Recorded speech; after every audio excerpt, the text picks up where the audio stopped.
Hello and welcome to Preston Marina for another walkthrough boat tour video of a boat that's just coming up for sale here. This is a 1984 Cobra 850 bilge keel sailing boat, and we're putting this on the market with a tinge of sadness because the owners of this boat are a great couple, great friends of Preston Marina, and they are very sadly, they've decided that they've reached the age where it's time for them to hang up their sailing boots, which surprises me because to me they seem fit as a fiddle, and they have done thousands of miles probably of cruising here in the Irish Sea with this boat called Flamboyant, and they're really popular customers here at Preston Marina. So as I say, we'll be sad to see them go as customers, but hope that their boat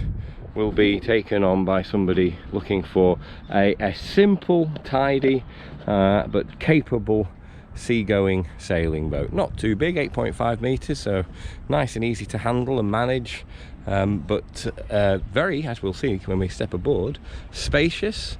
And although this was cruised by a couple, they sometimes had their children and grandchildren with them, so she's a good family boat and proven as such.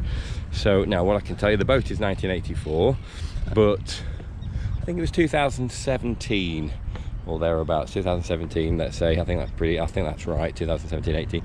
She had a fairly extensive ashore refit, and lots of things were renewed, like the sails and the wiring, and the boat was put into great shape not that long ago in 2017, and the owners have just kept on top of her and kept all the things ship shape as you would expect, and that's how we find her now. She seems really tidy and welcoming, and stepping aboard, the decks feel solid and the boat feels very stable.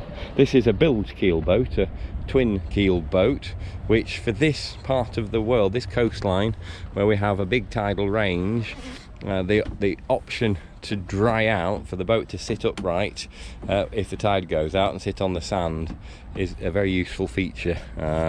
But she still sails very well, I'm told. I haven't had the pleasure of sailing the boat myself, but she's a good solid passage maker.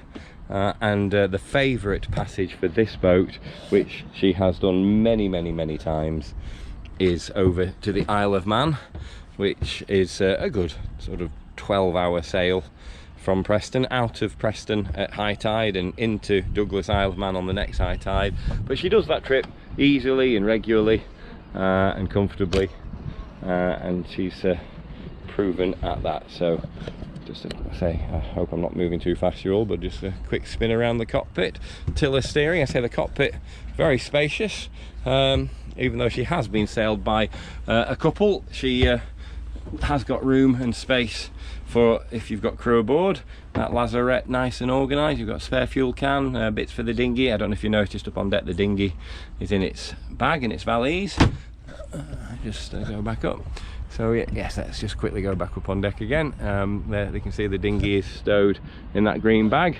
This spray hood and these matching lazy jack covers and the UV strip on the sail, I think we're all part of that refit in 2017, but everything's looking in perfectly good order here. There we go, a little spin round. The main sheet is just clipped out of the way. Let's go below decks and have a look at the accommodation. So I'll give you a bit of a overall shot for a start. At the moment, the port settee is made up in its double berth configuration to give a view of the sleeping arrangements that can be made. The galley on the starboard side. Down we go. I'm just there on the step. There we go. So what have we got in here? Now, as I say, a few choices that these owners have made may not be to everyone's taste, but let me say for the record, I personally, and this is just my own personal view, agree that, for example, the gas cooker has been taken out that it originally will have had, and it now has this spirit twin burner spirit hob, which runs on meth, and I'm a huge fan of that arrangement. It means you've got no gas installation on board and no worries that are related to it. Similarly, she's got a traditional gas lamp there, so you're not reliant on electricity for lighting the cabin, and it gives it a traditional cozy feel. There are electric lights around the cabin, of course, as well, LED bars, etc. But you know, she's retained a bit of the traditional. And when we get to the toilet as well, we'll see that the sea toilet has been taken out in favour of a porta potty. Now that could be reinstated, the sea toilet could be reinstated, but it's been taken out just again to keep the boat as simple and plumbing free as possible, and to not have the worries of sea cocks and things like that. So that's a few features that this boat has got, which, as I say, are owner's choice. I agree with them for simplicity's sake, but they could all be reversed and the gas and sea toilet could be put back in. So let's look at the accommodation. Where I'm standing looking now on this starboard side, we have a good size single quarter berth there, but it really is full length, well, more than full length. You know, that's a really good sea berth. The engine controls are up here. I'll show you the engine in a moment due to the gift of editing, but it's the Buck 20 horsepower diesel, an old lump, but they are incredibly reliable, those that know. And if you do some research, and say we've got a video of it running. We've got here a Navtex, which is a fabulous piece of equipment for getting shipping forecasts and weather forecasts at any time, and keeping them recorded. So for passage planning, it's a very useful safety feature. A good quality standard Horizon VHF DSE radio. Oh, in fact, I should go back up to here, because on that is connected to this standard Horizon chart plotter, and we've got a NASA depth sounder, and this is a wind speed up here. Now they are visible, as you can see now, from the companionway from the chart area, but this little suite of instruments swings out on this little wooden hinge here and locks in place, and these become visible from the cockpit, which is a nice dual purpose feature. So they can be displayable in the nav area or in the cockpit. This is a fold-up chart table that can come up and occupy this space here. So you have got a really good proper dedicated nav area if that's how you wish to configure, or you have day seating, and you have a quarter berth. So the nav area really well equipped, all the right instrumentation, all the right equipment, and I should just point out, just generally, the headroom of the boat.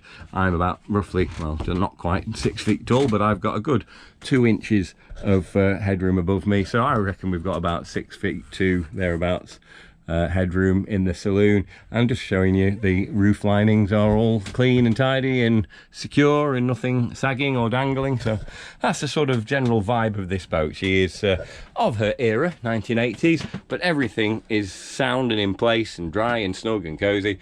So we're now sitting on the starboard side, and there is another full-length quarter berth running down the starboard. I don't think it's quite as long because of the cockpit lockers. It's not full length, I shouldn't have said that. It doesn't go all the way to the stern, but it is still a quarter berth. But the real berth that one would use on the starboard side is this double made up from the settee. So whether the quarter berth would ever really get used, I'm not certain, because you've got this settee berth, which can be a single at sea or a double, however you wish to configure it. So that's the main sleeping on the starboard side. So there we go. So we'll just move forward through this rather nice louver solid wood door. There we go, and into the fore cabin.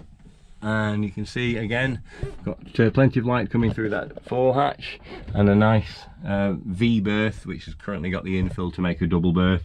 And again, I've got standing here, there's probably 5 feet 9-ish of headroom. I'm stooping ever so slightly to stand here, so I would be quite happy getting changed, etc., or want to go to bed.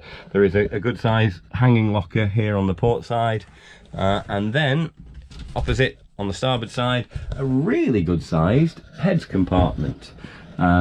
which there's the chemical toilet that we talked about, but the plumbing is still in place for a sea toilet if that would be your preference.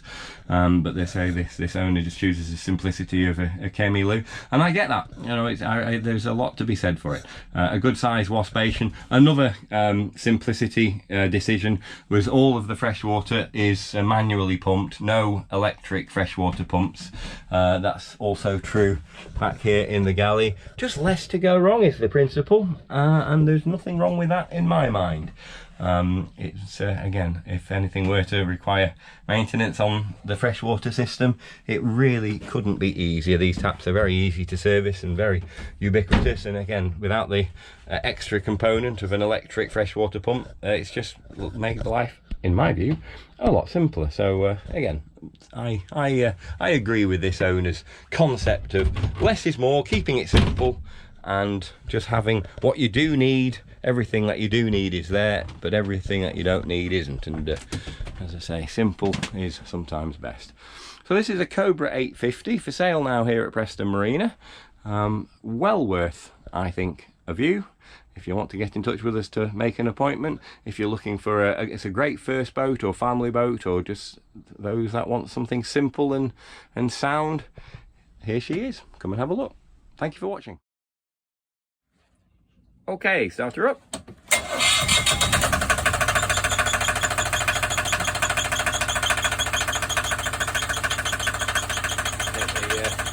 alternator belt's a little loose, but she runs brilliantly.